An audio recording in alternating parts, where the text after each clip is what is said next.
Imagine a single sack of black peppercorns being worth more than a human life.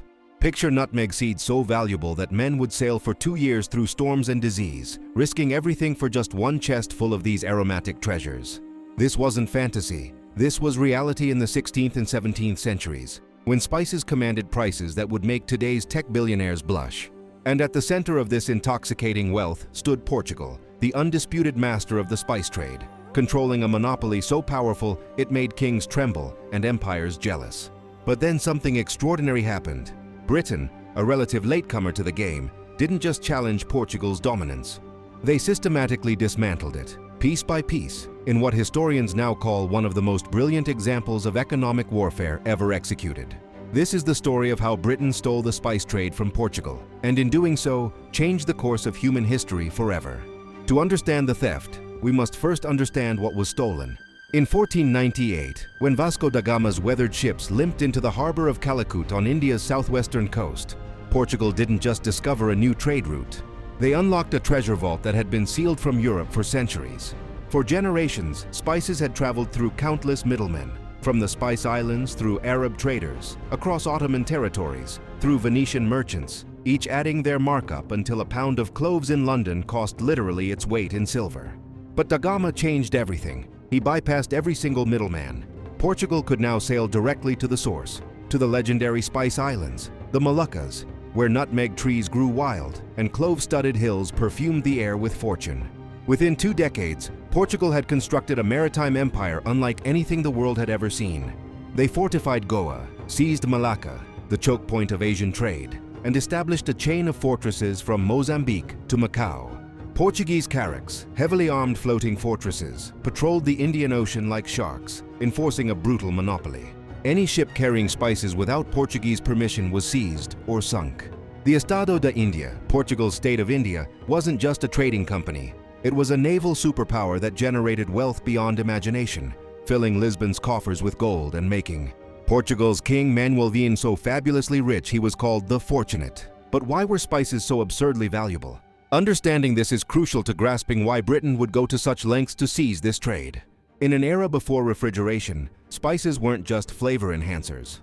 They were essential preservatives that could make spoiled meat palatable and safe to eat. Pepper, cinnamon, cloves, and nutmeg were medical necessities, prescribed by physicians for everything from plague prevention to digestive ailments.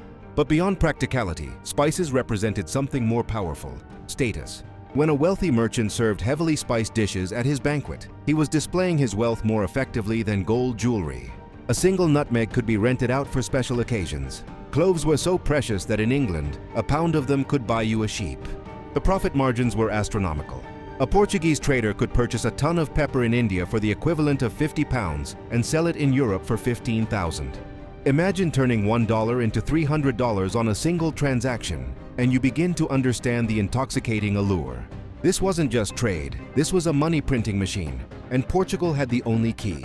Britain watched Portugal's rise with growing envy and frustration. For decades, British merchants had to purchase spices through Portuguese middlemen at inflated prices, enriching their Iberian rivals while British coins flowed south. But everything changed in 1580 when Spain absorbed Portugal through royal succession, creating an Iberian superpower. For Britain, already locked in brutal conflict with Spain, this merger was catastrophic. Not only was their enemy strengthened, but now Spanish-Portuguese forces could potentially choke off Britain's access to spices entirely. This existential threat sparked something remarkable in British strategic thinking. If they couldn't buy spices on fair terms, they would have to take the trade by force. But Britain faced enormous challenges. They had no bases in Asia, no detailed maps of the spice routes, no experience navigating the treacherous waters around the Cape of Good Hope. Portugal had a century's head start, fortified positions, and battle-hardened fleets. How could Britain possibly compete? The answer lay not in matching Portugal's strength directly, but in undermining it systematically through intelligence gathering, corporate innovation, and ruthless opportunism. The British approach would be methodical, patient, and absolutely merciless. Britain's first weapon was information. They needed Portuguese secrets, navigation charts, intelligence about fortress locations, and details about which local rulers might be persuaded to betray their Portuguese overlords. Enter men like John Davis and James Lancaster, adventurer spies who began probing Portuguese defenses in the 1580s and 1590s. These weren't gentlemen explorers. They were hard men, often former privateers who had spent years raiding Spanish and Portuguese shipping. They spoke Portuguese, understood Catholic culture, and could blend into colonial ports to gather intelligence. Simultaneously, Britain cultivated relationships with Dutch rebels fighting for independence from Spain. The Dutch were developing their own anti-Portuguese capabilities, and Britain saw an opportunity for alliance. Information flowed between London and Amsterdam, pooling knowledge about Portuguese vulnerabilities, corrupt officials who could be bribed, and fortresses that were undermanned or poorly supplied. Then came the masterstroke, the creation of the English East India Company in 1600. This wasn't just a trading company. It was a corporate weapon, a private military force with its own army, navy, and the legal authority to wage war, negotiate treaties, and govern territories. The company could do things the British Crown couldn't officially sanction, providing plausible deniability while pursuing aggressive expansion. Where Portugal's system was bureaucratic and Crown-controlled, Britain's was entrepreneurial and profit-driven, creating a lean, hungry organization ready to exploit any weakness. The opening moves came not in grand battles but through surgical strikes and strategic positioning. In 1601, James Lancaster led the first official East India Company voyage to the East Indies. Rather than confronting Portuguese strongholds directly, he targeted the periphery, establishing trading relationships in Aceh in northern Sumatra, a sultanate that resented Portuguese interference. This was classic British strategy: identify Portugal's enemies and turn them into British allies. The company offered better trade terms than Portugal, respected local customs more carefully, and most importantly, brought military support to help local rulers resist Portuguese pressure. Slowly, methodically, Britain began peeling away Portugal's network of alliances. Each new British trading post represented another crack in the Portuguese monopoly. In 1604, Britain secured a treaty with the Zamorin of Calicut, the same ruler who had welcomed Vasco da Gama over a century earlier, but who had since soured on Portuguese heavy-handedness. By 1612, British ships were openly challenging Portuguese vessels in Indian waters. The decisive moment came at the Battle of Swali in 1612, when 4 British ships defeated a larger Portuguese Mughal fleet near Surat. This wasn't the largest naval battle, but its psychological impact was enormous. Portuguese invincibility was shattered. Word spread throughout Asian trading networks. The British could fight and win.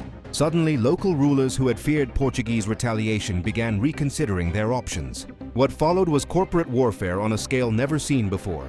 The East India Company wasn't interested in the chivalric rules of European warfare. They fought dirty, combining naval power with economic pressure, bribery, and strategic betrayal. In Indonesia, Britain allied with local sultans against the Dutch, who were simultaneously fighting the Portuguese. The result was a chaotic three-way struggle where alliances shifted constantly, but each conflict weakened Portuguese positions further. Britain's corporate model proved devastatingly effective. Company employees had direct financial incentives to expand trade and seize markets. Captains and factors earned bonuses based on profits, creating a ruthless efficiency that Portugal's salaried bureaucrats couldn't match. While Portuguese officials waited months for authorization from Lisbon, British factors on the ground made immediate decisions, adapting quickly to opportunities. The company also innovated financially. They pioneered joint stock organization, allowing continuous capitalization that Portugal's crown-dependent system couldn't match.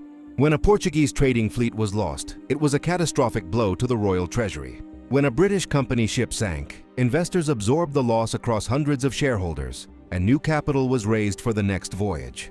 This resilience was crucial during the long struggle ahead. But Britain's rise alone doesn't explain Portugal's fall. The Portuguese Empire was rotting from within. Decades of monopoly had bred complacency and corruption. Portuguese officials in Asian ports grew fantastically wealthy through private trade, often ignoring their official duties. The Estado da India was hemorrhaging money, its fortresses crumbling, its ships outdated. Portugal's tiny population, barely over 1 million people, simply couldn't supply enough soldiers and sailors to maintain its far-flung empire. Troops stationed in Goa or Malacca rarely returned home, dying of tropical diseases or in local conflicts. Recruitment became desperate, with Portugal pressing criminals and unwilling conscripts into service. These demoralized forces couldn't match the motivated, profit-driven employees of the East India Company. Moreover, Portugal's union with Spain proved catastrophic. While Lisbon's attention was divided by Spanish concerns in Europe and the Americas, Britain and the Netherlands focused exclusively on dismantling the Asian empire. Portuguese resources were stretched impossibly thin, defending too many fronts simultaneously. The final blow came from local resistance.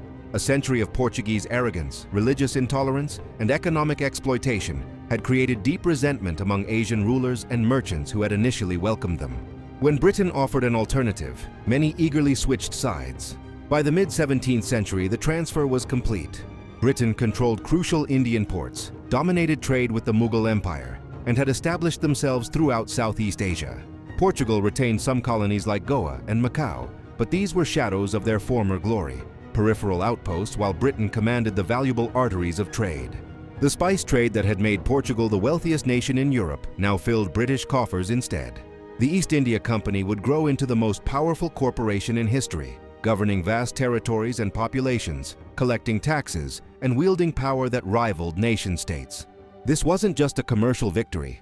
It was the foundation of the British Empire, the seed from which would grow a global dominion that would last for centuries. Portugal, meanwhile, never recovered its golden age. The wealth that had flowed through Lisbon dried up, and the nation that had pioneered the age of discovery found itself increasingly marginalized in the new world order Britain was creating. The greatest maritime heist in history was complete, executed not through a single dramatic conquest, but through decades of patient, ruthless, systematic dismantling. Britain had learned a crucial lesson. Empires aren't usually toppled by direct assault. They're undermined, their foundations eroded piece by piece until the entire structure collapses. And that knowledge would shape British imperial strategy for the next 3 centuries.